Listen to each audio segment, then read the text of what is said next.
Voilà, j'espère qu'on m'entend. Bonjour à toutes et tous. Alors, en préambule, dans une tribune du 10 juin 2020, à l'initiative du mouvement associatif, cette tribune nous disait « Les associations sont un bien commun. Il est essentiel d'en prendre soin au regard de leur pouvoir de solidarité, de démocratie, d'économie, d'innovation sociétale, d'utilité et de cohésion sociale. » Donc ces mots résonnent particulièrement aujourd'hui, tant nos besoins et aspirations s'en trouvent aiguisés par la crise que nous traversons depuis de longs mois. En novembre 2020, je vous présentais ma feuille de route, qui donnait une place incontournable au tissu associatif, à la proximité et à l'expertise du terrain. Donc juste vous dire deux petits mots de ce que nous avons déjà engagé.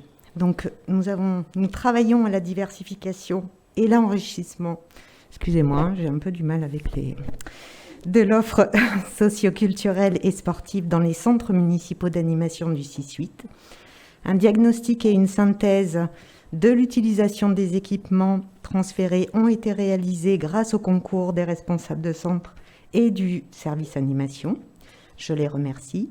Il va être complété par une enquête auprès des habitantes et des habitants sur leur appréciation et leurs suggestions. Et celle-ci va être lancée dans les tout prochains jours. Ensuite, des appels à projets destinés au monde associatif vont être lancés pour combler les créneaux disponibles dans les centres. Une de nos priorités sera sociale, et notamment pour venir en aide aux personnes les plus vulnérables, précaires et isolées. Ainsi, avec mon collègue Lourdes Mounien, nous avons travaillé à la mise en place d'un accueil social inconditionnel de proximité dans une logique d'amélioration de l'accès aux droits et de prévention des difficultés sociales et économiques des personnes. Une permanence régulière sera assurée dans 6 CMA sur 12 par un professionnel d'une association. Par ces actions et d'autres, la mairie du 6-8 œuvre à créer les conditions concrètes pour favoriser l'intégration de toutes et tous sur notre territoire. C'est la raison pour laquelle le rapport que je vais vous présenter tout de suite prend tout son sens. Donc il s'agit d'attribution de subventions à des associations d'éducation populaire portant des actions en faveur de la laïcité et du vivre ensemble. Ce rapport nous est proposé par Madame l'adjointe en charge de l'éducation populaire, Madame Marie Batou. Il s'inscrit en application de la délibération numéro 20-0560 UAGP approuvée lors du conseil municipal du 23 novembre 2020. L'enjeu pour la ville de Marseille est de permettre de rassembler et de créer de la cohésion sociale, de soutenir et de renforcer la liberté d'expression, de permettre une meilleure compréhension et appropriation du principe de laïcité. La ville de Marseille entend mettre en œuvre les conditions structurelles permettant à la population de se retrouver au sein du contrat républicain. Elle entend se détacher d'une posture incantatoire pour s'inscrire dans le pragmatisme par la promotion d'approches pédagogiques adaptées, fondées sur des pratiques collaboratives, valorisant l'expérience concrète des personnes, leur réflexivité. Dans cette perspective, les associations d'éducation populaire sont un levier fondamental. Aussi, la ville de Marseille s'associe aux associations d'éducation populaire, soutient leur travail quotidien essentiel en lien avec les enfants, la jeunesse et les familles. Un montant de 10 000 € est soumis à votre approbation pour aider 3 associations d'éducation populaire dans la réalisation de leurs projets dédiés à la promotion de la laïcité et du vivre ensemble, dont un projet porté par une association localisée dans le 6-8, l'association départementale des Francas des Bouches-du-Rhône, pour un montant de 3 333 €. Alors donc pour information, ce projet intitulé Cyber Rallye du Petit Citoyen 2021 est un jeu éducatif à destination des adolescents de 11 à 15 ans Rassemblés par groupe ou équipe de 4 personnes et utilisant les supports numériques, le principe, il se crée des défis sous forme de production à réaliser sur les thèmes autour de la citoyenneté, du vivre ensemble, de la laïcité.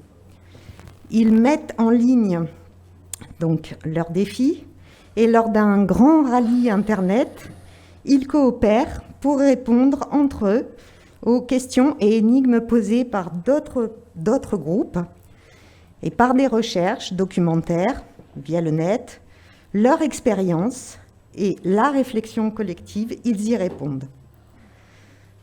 Voilà, je précise, ce rapport a reçu un avis favorable de la Commission.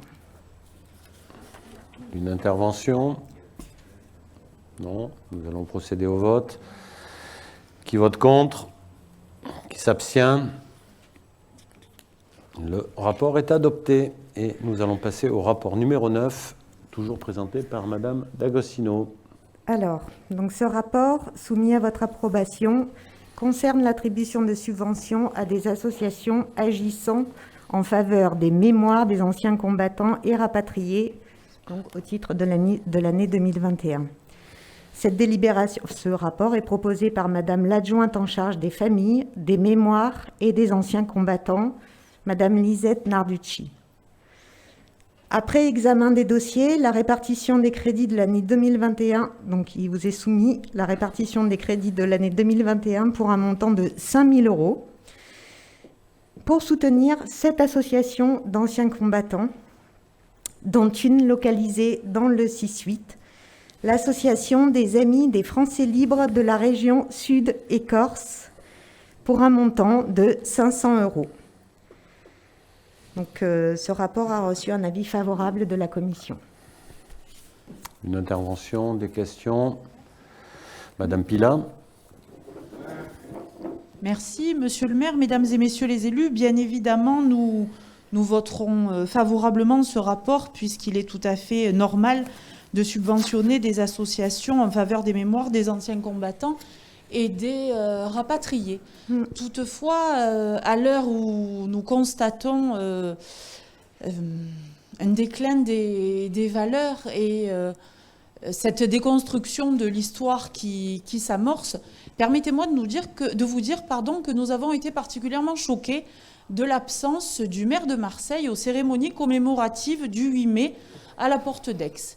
Choqués de cette absence, choqués aussi de la volonté d'aider logistiquement la préfecture qui a en charge cette cérémonie, puisque la mairie centrale n'a même pas daigné fournir les présentoirs destinés aux gerbes.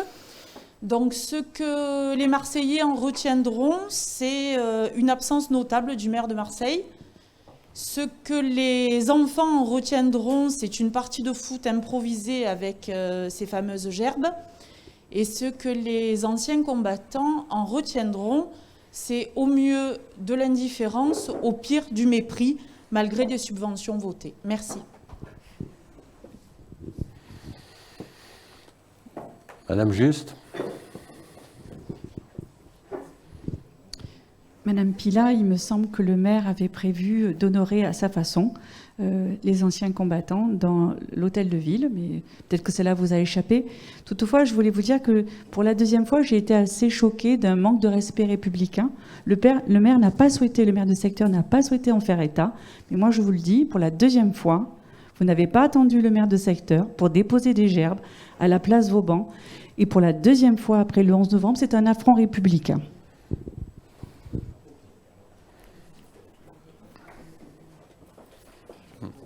Non, Monsieur Morin. Je me sens visé parce que Madame Pila n'était pas là. Donc, je suppose que c'est pas à Madame Pila que vous vous adressez. Donc d'abord, je m'associe aux propos de Madame Pila sur l'affront fait aux anciens combattants par l'absence du maire de Marseille le 8 mai.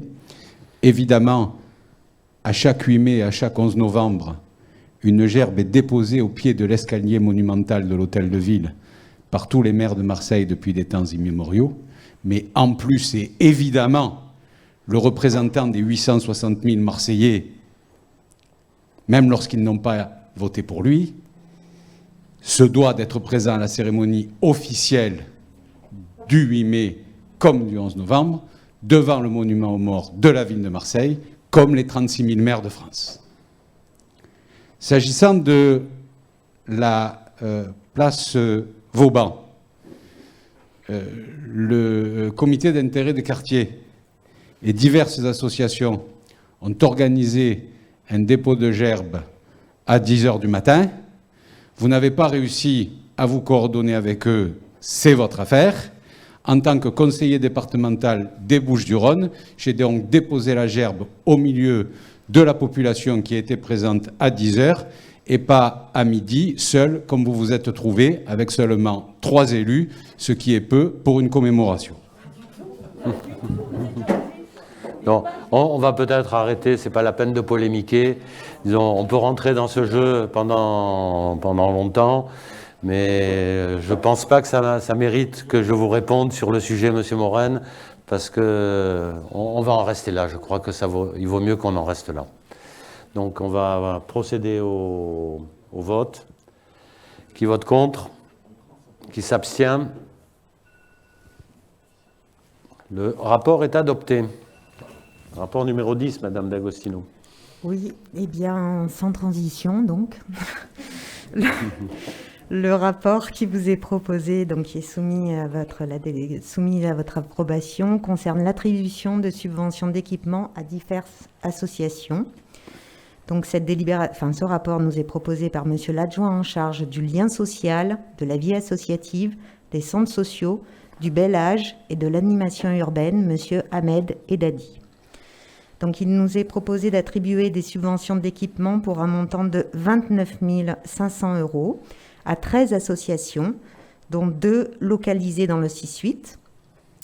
Donc l'association Soliane, pour un montant de 2 000 € destiné à l'achat de matériel dans le cadre de la mise aux normes RGPD.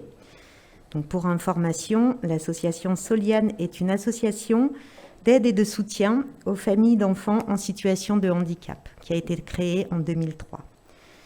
Et puis deuxième association, le centre social Mère et Colline, pour un montant de 2 500 € destiné à l'achat de 2 ordinateurs portables, 3 disques durs externes et un vidéoprojecteur. Donc le centre social Mère et Colline, vous le connaissez certainement, est implanté dans le quartier de la Verrerie et je vous invite notamment à aller découvrir leur super espace culturel et bibliothèque. Voilà, et je précise, ce rapport a reçu un avis favorable de la commission. Une intervention? Non, nous procédons au vote. Qui vote contre? Qui s'abstient? Le rapport est adopté. Madame D'Agostino, je vous remercie beaucoup.